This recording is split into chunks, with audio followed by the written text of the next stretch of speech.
አጠገባችሁ ያለውን ሰው አይታችሁ ይህ ሰው በእርግጥ ትክክለኛ የህይወት አጋር ነው ወይስ ዝም ብዬ ጊዜን እያባከንኩ ነው ብላችሁ አስባችሁ ታውቃላችሁ? ይህ ጥያቄ ብዙዎቻችንን እንቅልፍ የሚነሳና ውስጣችንን የሚያስጨንቅ ትልቅ ጉዳይ ነው። ዛሬ የአብሯችሁ ያለ ሰው በእርግጥ ለእናንተ የተፈጠረ መሆኑን የምታውቁባቸው ምልክቶች በጥልቀት እንመለከታለን።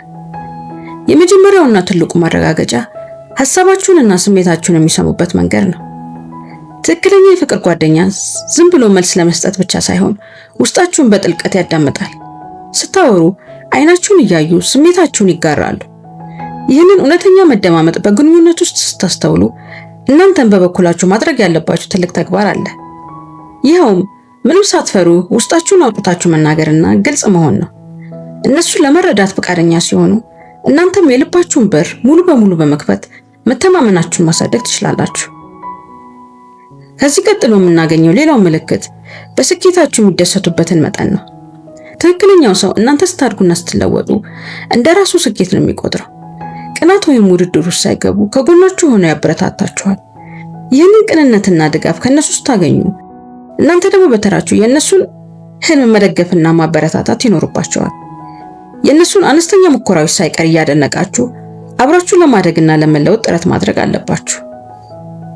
ሶስተኛው ምልክት ደግሞ በጭቅጭቅ ወይም ባለመግባባት ጊዜ የሚያሳዩት ባህሪ ነው። ማንም ሰው ይጋጫል፣ ነገር ግን ትክክለኛ ጓደኛው ችግሩን እንጂ እናንተን በግላችሁ አያጠቃም። ስህተት ሲሰሩ ይቅርታ ለመጠየቅ ወደ ኋላ አይሉ። ይህንን የብስለት ባህሪ ካያችሁ እናንተም ግትርነትን ትታችሁ ለይቅርታ የፈጠናችሁ መሆን አለባችሁ። ስሜታችሁን አረጋግታችሁ ችግሮችን በጋራ ለመፍታት ቁጭ ብሎ መወያየትን የዕለት ተዕለት ተግባራችሁ ማድረግ ይገባችኋል። አራተኛውና ማንም ሊዘነጋው የማይገባው ምልክት ደግሞ ታማኝነትና ግልጽነት ነው። ትክክለኛው የፍቅር ጓደኛ ከእናንተ የሚደብቀው ሚስጥር አይኖረውም። ህይወቱ ልክ እንደ ክፍት መጽሐፍ ያደርግላችኋል። ይህንን ጥልቅ ታማኝነት ከነሱ ስታገኙ እናንተም ልታደርጉት የሚገባ ትልቅ ተግባር አለ። እሱም አላስፈላጊ ጥርጣሬያችሁን ከውስጣችሁ አውጥቶ መጣል ነው። በትንሽ በትልቁ ከመሰለል ይልቅ ሙሉነታችሁን በመስጠትና እናንተም ታማኝ በመሆን ግንኙነታችሁን ጠንካራ አለት ላይ መገንባት አለባችሁ። አምስተኛው ምልክት ማንነታችሁን እንዳለ መቀበላቸው ነው። ትክክለኛው ሰው እናንተን የሌላ ሰው ኮፒ ለማድረግ አይሞክርም። ጠንካራ ጎናችሁን እያደነቀ ደካማ ጎናችሁን ደግሞ በፍቅር ያርማል እንጂ አይኮንንም። ይህ ሲሆን እናንተም በተራችሁ ፍጹም የሌለ ሰው እንደሌለ ተረድታችሁ የእነሱን ድክመት በጸጋ በመቀበልና ክፍተታቸውን በእንክብካቤ ለመሙላት መሞከር ይጠበቅባቸዋል። ስድስተኛው ደግሞ የጋራ ራዕይ መኖሩ ነው። ስለ ነገ ስታወሩ እቅዳቸው ውስጥ እናንተን ያካትታሉ። እኔ ከማለት ይልቅ እኛ የሚለውን ቃል አዘውትረው ይጠቀማሉ።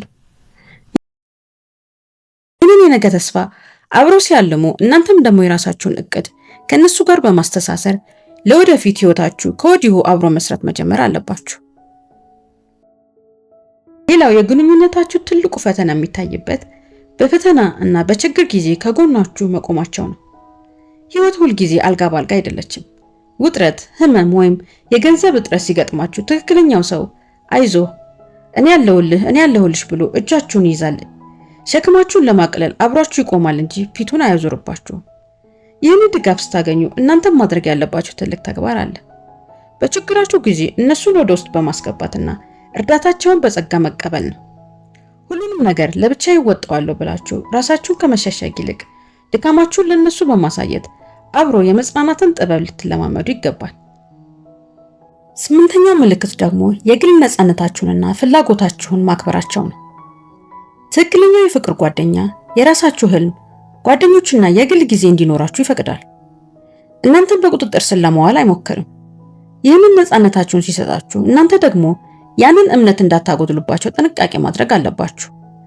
ነፃነታችሁን ተጠቅማችሁ ራሳችሁን ስታሳድጉ ለግንኙነታችሁ አዲስ ጉልበት ይዛችሁ ትመጣላችሁ። ዘጠነኛው አብራችሁ ስትሆኑ የሚሰማችሁ የሰላም ስሜት ነው። ከነሱ ጋር ስትሆኑ ጭንቀት ሳይሆን እረፍት ይሰማችኋል። ማስመሰል ሳያስፈልጋችሁ ትክክለኛ ማንነታችሁን ታሳያላችሁ። ይህንን ሰላም ለማቆየት ደግሞ እናንተን በበኩላችሁ ለነሱ የሰላም ምንጭ ለመሆን መጣር አለባችሁ። አላስፈላጊ ጭቅጭቆችን በመተው የፍቅር ቤታችሁን በሰላም መገንባት ትችላላችሁ።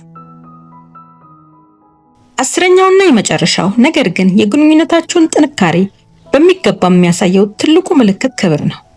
በተለይም በቤተሰብ፣ በጓደኞችና በሰዎች ፊት የሚሰጧችሁ ክብርና ቦታ እጅግ ወሳኝ ነው።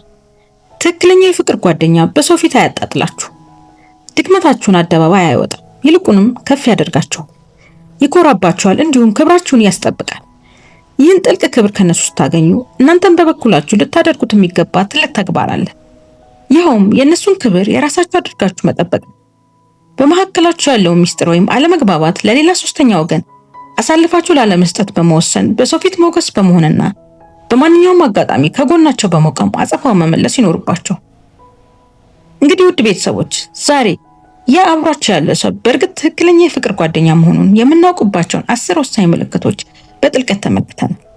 ከነዚህ ምልክቶች ውስጥ ስንቶቹን በጓደኛችሁ ላይ ያስተውላችኋል? ሐሳባችሁንና ልምዳችሁን ከታች ኮሜንት ላይ ጻፉልኝ። ይህ ቪዲዮ ጠቃሚ ሆኖ ካገኛችሁት ላይክ ማድረጋችሁን አትዘንጉ። እንዲሁም ለጓደኞቻችሁ ትክክለኛ ምርጫ እንዲያደርጉ የበኩላችሁን አስተዋጽኦ አድርጉ። አዳዲስና ጠቃሚ የፍቅርና ራስን የማሳደግ ምክሮች ሁሌም እንዲደርሳችሁ ቻናላችንን ሰብስክራይብ ማድረግ አትርሱ። በቀጣይ በሌላ አስተማሪ ቪዲዮ እስከምንገናኝ ድረስ ቻው።